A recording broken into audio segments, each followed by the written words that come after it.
Hare Krishna. Now we will hear about stories from Sthalapurana.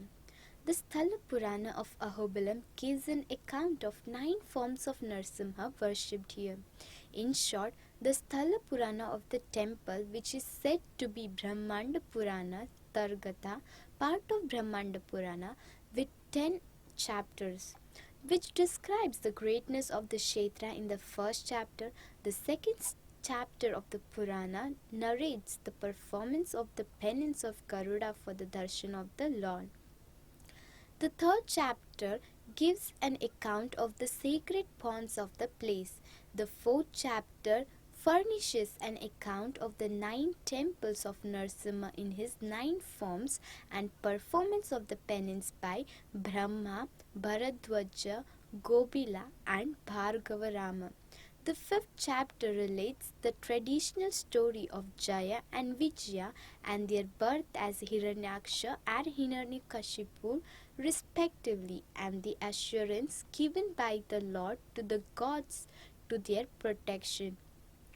The 6th chapter describes the length, the childhood of Prahlada and atrocities perpetrated against him by his father. The 7th chapter narrates the devotion of Prahlada of the Lord, birth of Lord Narasimha and the destruction of the demon Hiranyakasipu. The 8th chapter narrates the Sarabhavatara and his destruction by Lord Narasimha. The 9th chapter states explicitly the untiring efforts of Bhairava for the river Bhavanasini and his becoming Kshetrapala of the place. The last chapter clearly states that worship of the deity of the Lord is the only means for attaining salvation to the common people. Besides Brahma, Lord Sri Rama and Lord Srinivas, the most popular deity of Tirumala, Tirupati, also worshipped Lord Narasimha. The Lord of Ahobilam Narasimha is referred to as Periya Perumal, God of gods. In Sri Vaishnava tradition, it is stated that when Sri Rama was in the forest, we known from Sheshadrama that he prayed to the Lord of Sri Ahobilam with Pancharatram Shrotam. In Archavatra, Lord Srinivasa had married Padmavati only after offering worship to Sri Narasimha on his mountain. Traditional accounts depicted in Ahobilam Kaifiyat. In the days of yore, when truth and dharma prevailed, great heat was observed near the mountain cave of Ahobilam. According to legend, when grass was put in the cave, it caught fire and smoke emitted. Several great rishis and sages lived here for the time. After some time, when the knowledge that these great places would become common visiting place in the Kali age, they left for the northern lands, covering up the Narasimha cave with boulders. Traditionally, therefore, this place is being called as Narasimha Kshetra. Ahobilam Kaifiyat also mentions about King Prataprudra of Kaikatya dynasty becoming a deity of Lord Narasimha. Pratap Maharaj was an ardent Shiva Bhakta. So devoted was his worship that every morning before beginning his duties, he would first have a golden Shiva Linga cast, then he would worship the Linga and later give the Linga in charity. This daily puja of his was never altered. Once he went hunting near the Ahobilam forest, accompanied by his retinue of ministries, priests, etc. As he was getting ready for his Shiva Aradhana, it was brought to his notice that, however hard the goldsmith tried his best to carve a Shiva Linga, the Linga was formed itself into a Narasimha form. Everyone present were mystified. Without his Shiva Aradhana and without taking any food, the king went to sleep that day. In his dream, Lord Narasimha appeared and directed the king to renovate the temple at Ahobilam. Lord also directed the king to contact a boy Srinivasa and ask him to come to Ahobilam to lay down the daily puja rituals, etc. The king immediately arranged for the temple renovation.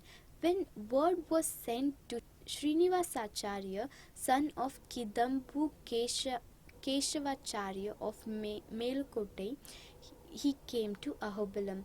Young Srinivas was an erudite Vaishnava scholar and had previously upheld the merits of Sri Ramanujacharya's teaching in the court of King Krishnadevaraya of Vijayanagar.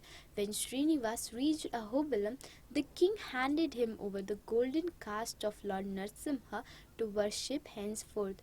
The king Prataprudra also became a great Vaishnava. Later, Lord Narasimha personally appeared as a yogi and gave sannyasa to Srinivas, and he began to be known as Satyagopayati.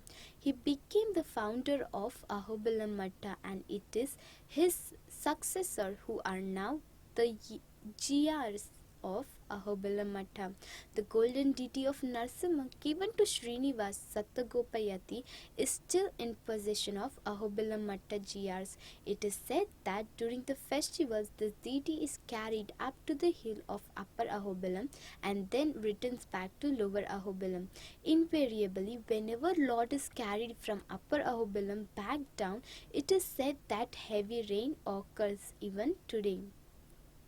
An interesting story connected with 33rd GR of Ahobilam Matta is very inspiring to hear. One day the GR was going through dense forest accompanied by his disciples journeying from Ahobilam to Mysore. On the way, the GR decided a halt at a spot near a small ravine to perform his evening puja to his Lord. As he was sitting down to offer prayers, there was a commotion, and his disciple rushed to him, saying that dacoits had come to loot their property. The unperturbed GR went to meet the leader of the dacoit gang, told him that they had nothing which belonged to them, that everything they possess belonged to God, and requested him to wait till after he finished his puja to Lord. The leader agreed. The GR commenced his puja. He offered chakra pongal, that is sweet prepared out of rice and jangri, to the Lord. He did mangalarti to the deity 3 times, and at the end of third round, all dacoits suddenly fell at the feet of GR and asked him to protect them, saying that a large number of lions were attacking them. The GR could not see the lion, but he realized that his lord had come to rescue him. He requested the lion to disappear. The dacoits who had come to rob fell at his feet, begging forgiveness, and then escorted the GR safely out of the forest. Sometimes during the 14th century, the Vijayanagar Empire was declining in importance, but by the grace of the Lord of Ahobilam, the kingdom was rescued through Saluva Narasimha. Long ago, King Saluva Mangu, who restored the deity of the temple of Srirangam, had a son called Gauta, who was then ruling Chandragiri. Gautam's son, called Gunda, had a wife called Malambika. They didn't have any child for a long time. To get their desire fulfilled, they had observed a number of vows and finally retired to Ahobilam for performing penance. Pleased with their penance, Lord Narasimha appeared to the king in a dream and blessed him with a son possessing of all virtues, and ordained that he should rule the empire. The king later narrated this to his wife. The king was blessed with a son whom they named Narasimha after the god of Ahobilam. In due course, Saluva Narasimha proved to be a very good king of the Vijayanagar Empire and protected the Vedic culture. In the year 1579 AD, the forces of Ibrahim Ali Qutub Shah, the Sultan of Golconda attacked Ahobilam. They completely demolished the temple structures, plundered the jewels, stunned deities of Lord Narasimha, and carried them to Golconda. The deities were brought into presence of the Sultan by one Murahari Rao. When the deity of the Narasimha, which was made of gold and silver and studded with precious rubies, was shown to him along with the other treasures looted at Ahobilam, the Sultan was perplexed and stunned. He could not speak from that moment onwards, and that night he vomited blood and died. According to some, the exact circumstances in which Ibrahim Qutub Shah, second in succession to Kuli Qutub Shah, died remain mysterious. However, after with this event, the attitude of the subsequent ruler of Golconda underwent a remarkable change towards the Hindus, the Hindu temples, and the Hindu culture. Vedachala and Garudadris. Some other account also add up to the reason for these names. Many of the mountain peaks here have shape of Garuda, so the name Garudadri. Also, Garuda did his penance to see Lord form of Narasimha, as mentioned before. Regarding Vedachala, another version mentioned that once a demon Somaka stole Vedas from Brahma. Lord Brahma came here and prayed. Lord then killed Somaka and restored Vedas back to Brahma on this hill. Adi Shankaracharya and his disciple Sunanda. Once, when Adi Shankaracharya, along with his disciple, was going to Ahobilam, he came across a hunter. The hunter told the Acharya that for a long time he had been doing Bhairava Ardhana, and he had to offer as a sacrifice either a king or a sannyasi for completing his puja, and that then only his prayers will be answered. The sannyasi Adi Shankara decided to allow his body to be sacrificed by the hunter. He told the hunter to choose a time when his disciples won't be around him, and that he can then behead him and offer him as sacrifice. The hunter was very pleased at the proposal. Hunter waited for the opportunity. One of very close disciple of Adi Shankaracharya, Sunanda, came to know about this, so he intensely prayed to his deity of Lord Narasimha of Ahobilam to spare the life of his guru. Lord Narasimha personally manifested himself and killed the hunter and rescued Adi Shankaracharya. The place where Adi Shankaracharya was doing his penance and where the hunter was killed came to be known as Bhairava Kunda. Sunanda was born in Ahobilam and was a devotee of Lord from his birth. He was originally of name Vishnu Sharma. His father was a great Pandita named Madhvacharya and mother was Lakshmi Devi. When both parents had no issue for a long time, they prayed to Lord at Ahobilam, and in answer to their prayers, this child was born. As he grew up, his parents died, and he gave up all his wealth and property to Lord at Ahobilam. He stayed at the temple offering his service full time. Once Lord appeared in his dream and told him to take his bath in Bhavanasini river. There, an old Brahmin would appear to Sunanda and would give him a precious stone. This stone would make anyone visible when it is kept inside one's mouth. In that invisible form, he was then advised to go to Kailash, Varanasi, and see Adi Shankaracharya. He was told that at that time there would be a debate going on between Adi Shankaracharya and an old Brahmin for about 8 days. He was advised to inform Adi Shankaracharya that the old Brahmin he was debating was none other than Srila Vyasadeva. The Lord also told him that after this good deed done by him, Adi Shankaracharya would accept him as his favorite disciple. The next day, things happened as predicted, and Sunanda became Acharya's favorite disciple. This caused heartburn amongst the other disciples, who wondered how a disciple who came later than them and became the Acharya's favorite disciple. Coming to know about this, Adi Shankaracharya decided to teach all other disciples a lesson.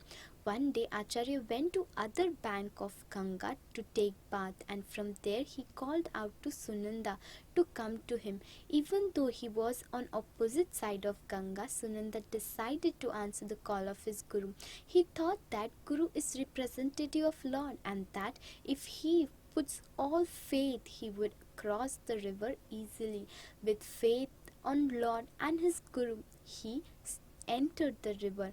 A miracle occurred. He was able to walk across the river, and wherever his feet touched the water, lotus would come under the feet.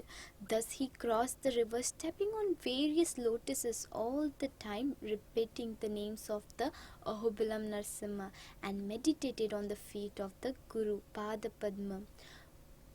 Other disciples who saw the miracle then realized the greatness of the Sunanda. From that day onwards, Sunanda came to be known as Padmapad. Chechu Parinaya in Flokur. There are a number of popular legends of Narasimha which was widely current among the Chechuas, who are closely associated with Ahobilam. The popular legend is that when Lord Vishnu took an incarnation of Narasimha, the goddess Lakshmi was born in the Chechu tribe, and both were living very happily. On account of this, the Lord is said to have rescued to go back to Vaikuntham. The love making of Lord Narasimha with Chechu Chitta, a tribal woman, is famous in many folk songs of the places. The sculptures of Narasimha and Chechita on the pillars of the temple of the Upper and Lower Ahobilam, and Vasantika Parinayam, a Sanskrit drama written by G.R., the seventh pontiff of Ahobilam, describing the marriage of Lord Narasimha with Chechita, lends support to the popular legend. There are several folk songs on the lips of many people of this region. These folk songs are more imaginative than historical and add various episodes to the story of Chechita. They depict the love episode between the Lord Narasimha and Chechita. Lakshmi Devi as Chechu Lakshmi. Once upon a time, Samudra Raja, ocean god, was cursed to be born in a tribe of named Chechu. Sri Mahalakshmi manifested herself as his daughter known as Chechu Lakshmi. Being aware of this, Lord came down adoring role as a Chechu. Samudra Raja was not aware of this and felt that his aristocratic daughter had fallen in love with an ordinary Chechu man. He decided to kill him. At that time, Lord Narahari appeared and told him the truth. The Lord's marriage with Chechu Lakshmi was celebrated, and Samudra Raja also get released from his curse. Because Lord married a lady belonging to Chechu tribe, the Lord became their son-in-law. Even today, during the Utsava, the Chechu tribes bring honey, sandal paste, cloths, and other forest products and offer them to Lord with who is their son-in-law. They affectionately call him Obula Sundhu, which means short version of Ahobile Sudhu, Lord of Ahobilam. A Sanskrit drama, Vasantika Parinayam, written by the seventh GR of the Ahobilamata, describes the marriage of Lord and Chechu Lakshmi as it was explained before. This was a story from Sthalapurana. Hare Krishna.